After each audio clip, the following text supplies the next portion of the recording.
कोठे उत्ते पोठड़ा पोठे उत्ते टोकरे रन्ना बेचारियां की करन ते बुंड मरवांदे छोकरे लौंडे बाह जिंदाबाद लौंडे बाह जिंदाबाद। न गांड है ना सीना है, पैन की पकौड़ी तू कैसी हसीना है।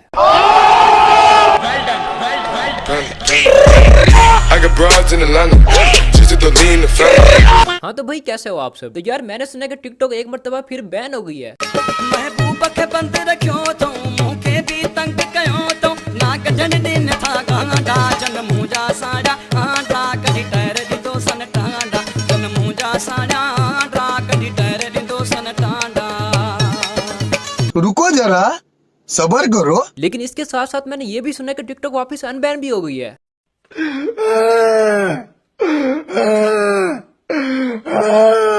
मतलब कि टिकटॉक है ये पीटीसीएल की सर्विस, कभी खुली कभी बंद। टिकटॉक है ये मेरी यूनिवर्सिटी, कभी खुली कभी बंद। टिकटॉक है ये मेरी पैड़ी किस्मत, कभी खुली कभी बंद। टिकटॉक है ये अली खान हैदराबादी का मुंह, कभी खुला कभी बंद। बल्कि नहीं, वो तो 24 घंटे बबून की पिट्ठी की तरह खुला ही रहता है। खैर आज हम बात करेंगे उन बीमार बदक वर्ग मुंह वालों की जिनको टिकटॉक से बैन होना चाहिए। टिकटॉक बैन हो ना हो, खोलो बंद करो सानू की, लेकिन इन लगड़ बगों को सबसे पहले टिकटॉक से ठुड्डे मारने चाहिए। आदिल ये आपने लिखा है।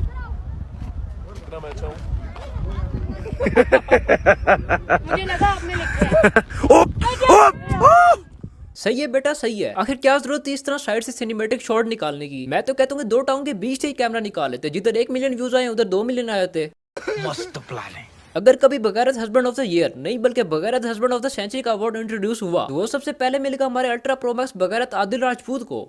आप इतने बेगैरत हो, इतने बेगैरत हो। पहले मुझे लगता था कि पाकिस्तान में सिर्फ एक ही बगैरत है और वो कौन है तुम समझ ही गए होगे। मैं बगैरत हूँ। लेकिन मैं था गलत। पैंचो इधर तो बगैरत दर्जनों के हिसाब से निकल के आ रहे हैं। इन जैसे लोगों की सिर्फ एक ही सोच होती है कि बस भाई हम तो चुतियापा करते रहे, इज्जत तो वैसे भी आने जाने वाली चीज है। टिकटॉक पे तो आजकल हर चमन चूतिया कुत्ता बिल्ला दल्ला खुसरा दो बच्चियां लेके फिर रहा है। जितने भी टैलेंटेड लोग हैं वो टैलेंट को डालो अपनी गांड में। टैलेंट की जरूरत ही नहीं है। किराए की 2-4 बच्चियां पकड़ो, उनको साथ खड़ा करो और फिर वीडियो बना के लोगों का खड़ा करो। बस सिर्फ और सिर्फ इसी चीज की जरूरत है तुम्हें टिकटॉक पे वायरल होने के लिए। और मुझे ये बताओ कि ये कैमरामैन को क्या बीमारी है। मतलब कि गिर वो गया लेकिन आवाजें इसकी ऐसी नहीं कर रही हैं जैसे वर्ड इसको गया है। पैंचो अगर इतने शौक है चीखे मारने का तो गे वाले टोटों की डबिंग करना शुरू कर दो। इन जैसे घर अगर कोई मेहमान आ जाए तो ये उनको साइड पे बुला के कह रहे होते हैं कि अंकल अंकल मैं आपको मियां खलीफा की आवाज निकाल के दिखाऊं।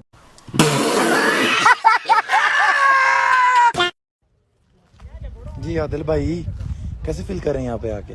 यार यहाँ पे आके हम ना बहुत ठंडा ठंडा फील कर रहे हैं और यहाँ पे ठंडा ज्यादा लाहौर में गर्मी होती है।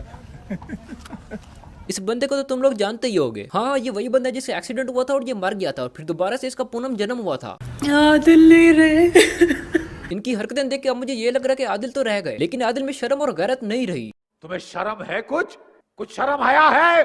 पहले मुझे लगा कि ये इसकी बहन है क्योंकि इसकी बीवी तो ये है। फिर मैंने सोचा ये कोई कितना ही बगैरत क्यों ना हो, वो अपनी बहन के साथ ऐसी हरकतें तो नहीं करेगा ना। फिर मुझे लगा कि शायद ये इसकी स्टेप सिस्टर हो। समझ रहे हो ना। लेकिन मेरे औसान हो गए खता और मेरी उम्मीदों का मीनार हो गया खड़ा जब मुझे ये पता चला कि ये तो इसकी बीवी है।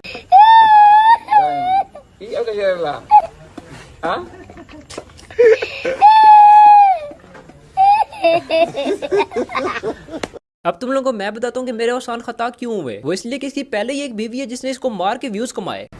अदनान की कॉल आई थी, उसने बोला आदिल का एक्सीडेंट हो गया, वो इस दुनिया में नहीं रहे। लेकिन बाद में पता चला कि ये तो सरासर दिन दहाड़े टिकटॉक की आवाम के साथ पैनिकी लगा के चली गई है। आदिल तो जिंदा है और ये इन्होंने एवं आवाम को फुदू बनाया व्यूज के लिए। उसके बाद ये दोनों टिकटॉक की सफाई हस्ती से यानी कि फॉर यू पेज से गायब हो गए और अब कुछ दिनों से आदिल की अश्लील वीडियोस वायरल हो रही है एक और लड़की के साथ और वो है इसकी दूसरी बीवी। वहाँ पैंचो वहाँ एक से व्यूज ना आए तो दूसरी को ले आओ। मतलब कि लोग इतने बगारत और चूतिया हो कैसे लेते हैं। बजाय इसके कि अपनी बीवी को छुपा के रखो उनको उल्टा खड़ा करके व्यूज ले रहे हैं। बाबा जी कहते हैं कि हस्बैंड छोटा हो बड़ा हो मोटा हो पतला हो काला हो गोरा हो नीला हो पीला हो कुत्ता हो बिल्ला हो लोड़ा हो लसन हो चाहे वो तीसरी टांग से माजूर हो लेकिन कभी दल्ला ना हो।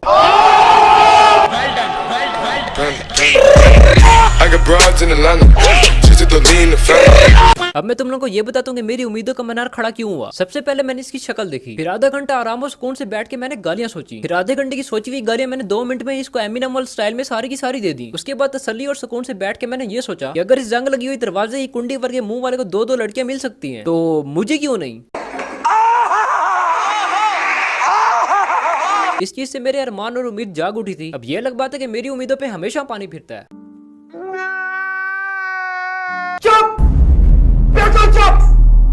मानो अगर तुम इसमें ना 20 सेकंड हाथ रख जाओ ना इस पानी में, तो तुम जो कहोगी वो मैं तुम्हें गिफ्ट दूंगा। पक्का रखो। 1 2 3 4 5 6 नहीं रख सके।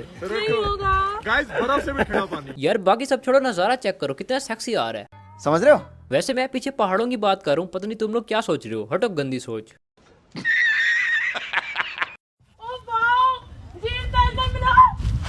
फैसल मलूक नहीं, सैफल मलूक।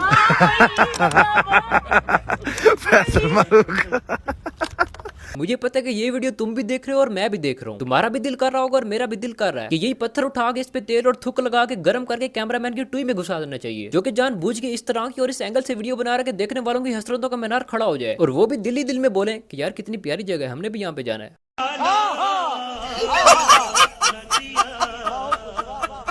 वैसे तुम लोग क्या समझो, मैं तो पहाड़ों की खूबसूरती की बात कर रहा था।